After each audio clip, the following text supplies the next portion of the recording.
How we arrived at a childless future. Changing economic incentives, social expectations for women, and religious landscapes have upended the global age structure, and we're only seeing the beginning. Between the lines, the developed world is having fewer babies, which means fewer working age people to support the bulge of retiring and aging baby boomers. Meanwhile, the population of Africa is surging. What the chart shows, following each country's age structure from 2000 to 2050, the bars show the percentage of the population that falls into each 5-year age group. These are population pyramids, folks.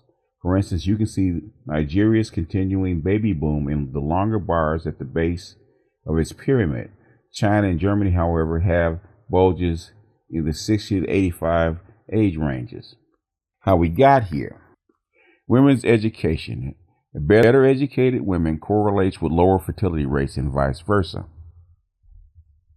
According to our world data, in poor developing countries, women's education and opportunity outside of raising a family lags behind the richer world, resulting in more women bearing children than their developed world counterparts. Women with choices lead the way to secularization. Eric Kaufman, a demographer and political professor at Birkbeck College, told Axios. But for most of the rest of the world, fertility rates have been dropping since the 60s, as women have increasingly pursued higher education and found more opportunity in the workforce, says Richard Jackson of the Global Aging Institute. The opportunity continues to expand, further reducing the number of children born to women from the EU and the US, China, or Japan, as well as delaying childbearing. Yes, but studies have found that in the U.S., women with the highest education beyond a bachelor's degree have higher fertility rates than women with only undergraduate degree. Yeah, I tend to believe that's bullshit. Okay. This is probably a result of greater financial stability as well as more opportunities to combine child rearing with a career, according to Kaufman. Economically, child rearing costs have rocketed in much of the developed world. The 2008 recession hit middle-class families hard everywhere, and some traditional financial incentives to having multiple children are no longer relevant. You don't need kids to work on a farm or provide in your old age. A lot of the economic rationale for having kids has fallen away, which has become much more of a choice. This is from Eric Kaufman. Modern medicine and sanitation have helped reduce infant mortality in impoverished nations, although many African countries still have some of the highest rates in the world. This has added to the baby boom seen in countries such as Nigeria, Kaufman said. Religion plays a determining role in fertility rates in both developed and developing nations.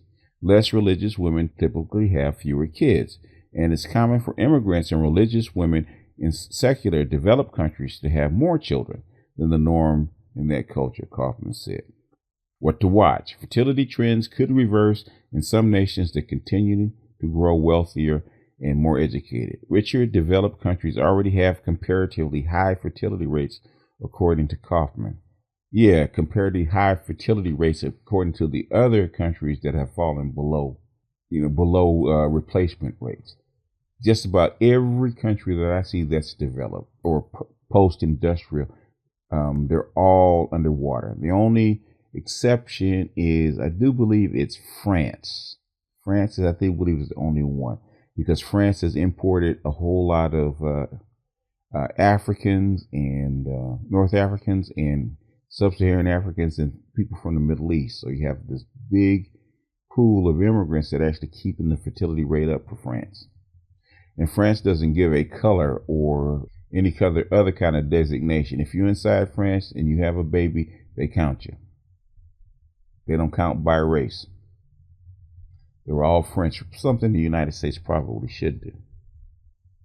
But it's the same thing that I've been telling you guys for like 3 years, that the reason that fertility rates are down, the reason that marriages are breaking up, the reason that all this angst is going on is because you don't need to have children.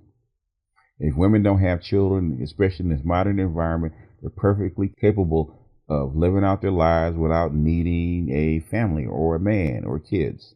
It's becoming a choice, as Kaufman said. 9 times out of 10, when it's expensive, choice doesn't win out, especially in an urban environment where their safety is most at risk, because you just simply can't put a kid out in the street, expect them to come back unharmed. Got to kind of look out for them. So that drives the cost up. That in the education, it kind of drives the cost up. But this is a typical pattern. I think they said there was like 83 countries that may be either at replacement or below replacement, that are not growing. I think the African continent is probably the only continent that is growing. Those countries, and I think maybe Central America may be just over replacement. I'm not quite sure. I can't remember. I didn't look at the stats. But it's something that I've said for a very long time. It's the environment. Out of wedlock births and all that stuff is going to happen because of the environment. A lot of people don't want to accept that.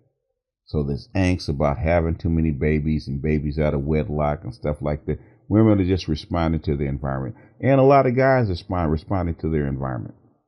A lot of guys are responding to their environment. So all this back and forth about unfaithful women and all, they are, but it is what it is.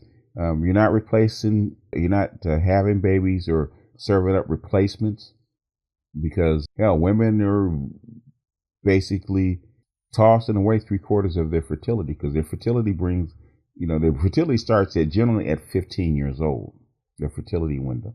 So if they wait till they're 30 and their fertility window is about 20, 23 years, somewhere around there, if they wait till they're 30, they've thrown away 3/4 of their fertility window. So if a lot of women do that, guess what's going to happen? Your fertility rate's going to go down, because you may have one. And I see a lot of upscale single women walking around with one child and unmarried. So it's not just big booty Brenda having a whole bunch of kids. A lot of women are having only one kid. And there's a whole lot of women that are going out without having kids at all. So that lie that all black women are being pregnant and they're weighing down the system with a whole lot of babies is actually pretty bullshit. The fertility rate of black women is actually 1.78 or something like that. It might be lower or higher. The last I looked, it was like 1.7 something, which is well below replacement. Not that far away from where white women are. I don't look at this stuff as much as I used to, because it doesn't interest me, and I think everybody should know this stuff already. I put this stuff out many, many, many times. But it's like I always say, that's the stuff that nobody looks at. Anyhow, that's all I got for this one. This is BGS out, and I will see you guys on the next one.